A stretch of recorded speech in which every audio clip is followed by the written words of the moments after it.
It is finally here. The original Persona 3 was released in 2006, nearly 18 years ago. And this year, Persona 3 Reload, the remake, is finally here.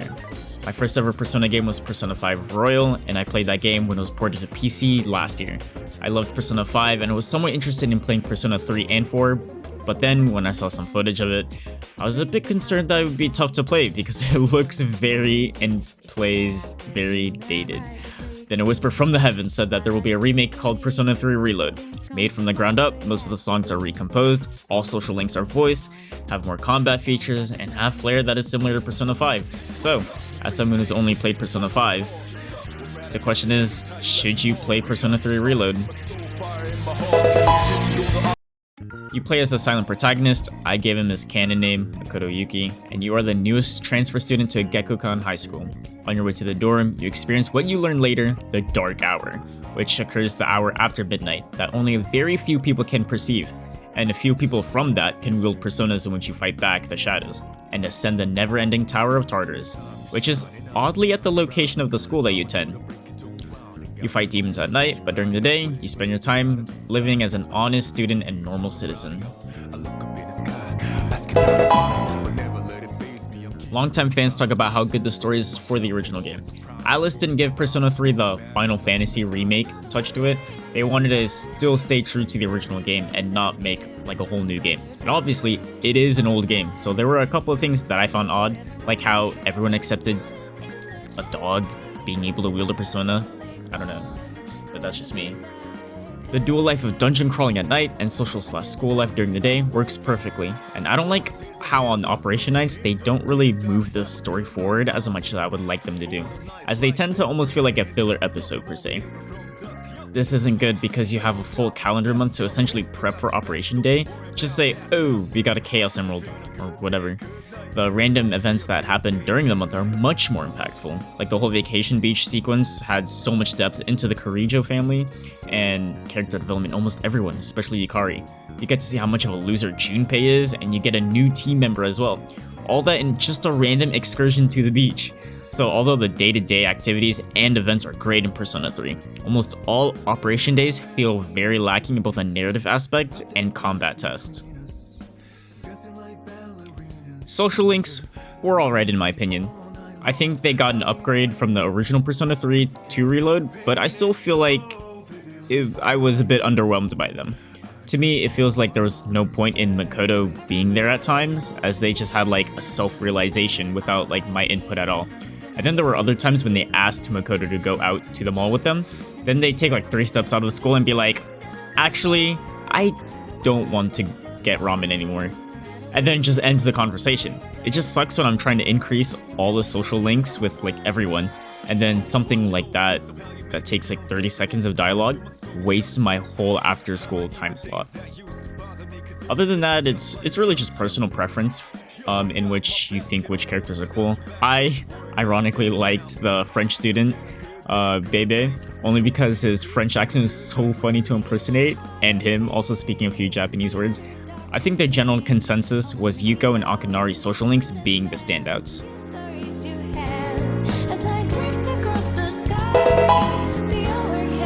Jesus. The UI is so clean. You thought Persona 5 was cool? This one is so clean and so smooth. Obviously, this was inspired by Persona 5, and they did the same style, but with like a water motif of Persona 3. I'm no art director, but just check these cool transitions. Wow, wow, wow, wow. You thought Persona 5 was really good? Persona 3 Reload goes beyond that. That plus the music in this game, I just feel like I'm ascending. Still waiting for these songs to be released on Spotify so I can just jam out to these instead of through YouTube. From the menus to the all-out attacks, just any transition flair anywhere. It's just really cool. I even find myself timing my critical attacks with the beat of the music because it just feels so crisp doing it.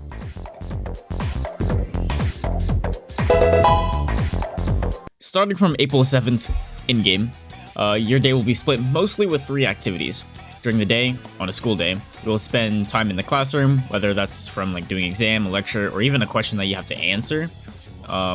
Answering these questions or any actions in the classroom will help increase your social stats. Social stats are taken into consideration to be able to do certain events or actions, such as being able to talk to Mitsuru.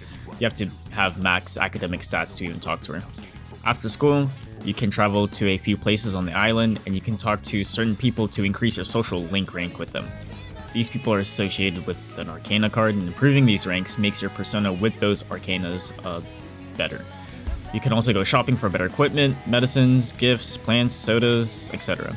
There are also activities that can improve your social rank, such as going to the movies or karaoke. Then in the evening, it's essentially the same thing as after-school activities, but a lot of shops are closed. However, you can interact with your teammates at the dorm during this time. Also, during the evening, you can choose to go explore Tartarus and ascend the many floors of the Tower of Demise. Then you start over the next day. When you explore Tartarus, you can bring your teammates who are able to spend the nighttime at the tower, which tends to be everyone most of the time. Engage in turn-based combat, in which you try to figure out the enemy's weakness, because when you hit a weakness, you knock the enemy down. When all the enemies are knocked down, you can do an all-out attack, which deals more damage. And these all-out attacks, during the first third of the game, I would say, usually end with a finishing off everyone. After the battle ends with an all-out attack, you get a shuffle time, which kind of has like an element of buffs of what you like typically see in like roguelikes. You can get simple perks like extra XP, healing, or even getting a new persona. As you get further into the game, you can obtain Arcana cards from shuffle times to get permanent buffs during your current visit at Tartarus, such as perma XP buff, more damage in all-out attacks, or even being able to pick an extra card during shuffle times. At first, I didn't like it, mostly because it was awkwardly placed immediately after an all-out attack, but at least endgame, getting all these buffs were really nice, and I was rewarded for being able to conserve SP and stay longer in Tartarus to gather all these perks. So I was pleased with my experience in Tartarus, especially towards the endgame, when I was really noticing my gains in these visits. The operations, on the other hand, were not something I liked. Like I said before, they don't provide many narrative advancements, but they also don't offer a meaningful challenge. Operation Day tends to just be a boss fight, and a boss fight only. I didn't really find these bosses iconic or challenging really, it was just very gimmicky, and they never felt like I was fighting a boss or anything. I was just fighting a mechanic to fight. Basically, Tartarus was good and got better over time. Operation Days, I was disappointed mostly by the lack of content within them, especially since we spent 28 days prepping for these Operation Days. Okay, but how does Persona 3 Reload stack up to Persona 5 Royal? These are now the only two mainline Persona games I've played, and enjoyed them both extensively. Remember, Persona 3 Reload may be a remake, but it was a faithful remake. They didn't give it like the Final Fantasy VII remake treatment, where they basically just redid the story and treated the original game like guidelines, I guess. So even though the release of both Royal and Reload are only separated by 5 years, it's really more of an 18-year difference. I think Persona 3 Reload UI and transitions clear Persona 5 Royal. However, let's be real, Persona 5 clears literally every other game. I think a similar parallel with Reload's Operation Days can be compared to Royal on the days you send out the calling card for the palace. And I think Royal is much better than Reload's Operation Days. Granted, Royal's Palace offers a much better narrative experience, as not only do you have mementos, but you have a whole big dungeon basically to explore that drives the main plot forward. And these palaces have some iconic bosses like Kamoshida. But for Reload, it's like, I fought a shadow, shaped like a tank, and it died in 3 turns. Going off of that, I think Persona 5 Royal's overarching plot is much better and much more fleshed out than Persona 3 Reload. I think the palaces help a lot to drive the story forward, but one flaw is that they didn't really see any character development outside of their respective palace. For example, An went through a lot of growth in Kamoshida's palace, then immediately became like the perfect character for the next 80 hours of the game. Yeah, there's her confidant and that you can like do with her, but I don't know, it's just not the same. In Reload, at least half of them have arcs that last throughout the whole game. Even if the overarching plot was very bland, the character development was really good, and I was surprised that characters like Junpei was still getting action even towards the end of the game.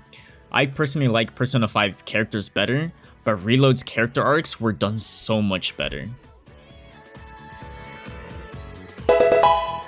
I think it's clear at this point. I loved Persona 3 Reload. I wanted to play Persona 3 after I beat Persona 5 like last year, but it looked very, very dated. I watched all the trailers leading up to the release and was very, very excited. And also, from the hype that I've heard from other people who played the original game, my expectations were very high. And after 80 hours it took me to clear the game, I was very, very elated with my experience with it. It's very stylish, very cool, very clean, very smooth. The music is banging. I'm literally humming to some of the music on my way to work. The cast is very likable and each have amazing arcs that last throughout the entirety of the game. For anyone who hasn't played a Persona game, you could start with either one. Persona 5 Royal or Persona 3 Reload. You will 100% get your money's worth if you're able to put in the hours into it. It's a very long JRPG, it's a slow burn type pacing, but the mix of both life simulator and dungeon delving aspects of the game meld together perfectly. And honestly, the quality of life changes made from Persona 5 to Reload is great. This really is getting me excited for whatever comes next after this, whether it's Persona 4 Remastered or the faded release of Persona 6. I am excited for both games if they actually are being planned for release. With other games I had high expectations for, but were never met, like Pokemon Scarlet and Violet. But now, after Persona 3 Reload, I am very confident that my high expectations for either Persona 4 Remake or Persona 6 will be met or even be surpassed. It's just a really good franchise. Thank you for watching. Make sure to like and subscribe to this video if you like this type of content. And if you have any suggestions for any game that you want me to play, you can leave a comment down below or come join the Discord in the link below that I'm active in. See you guys later. Like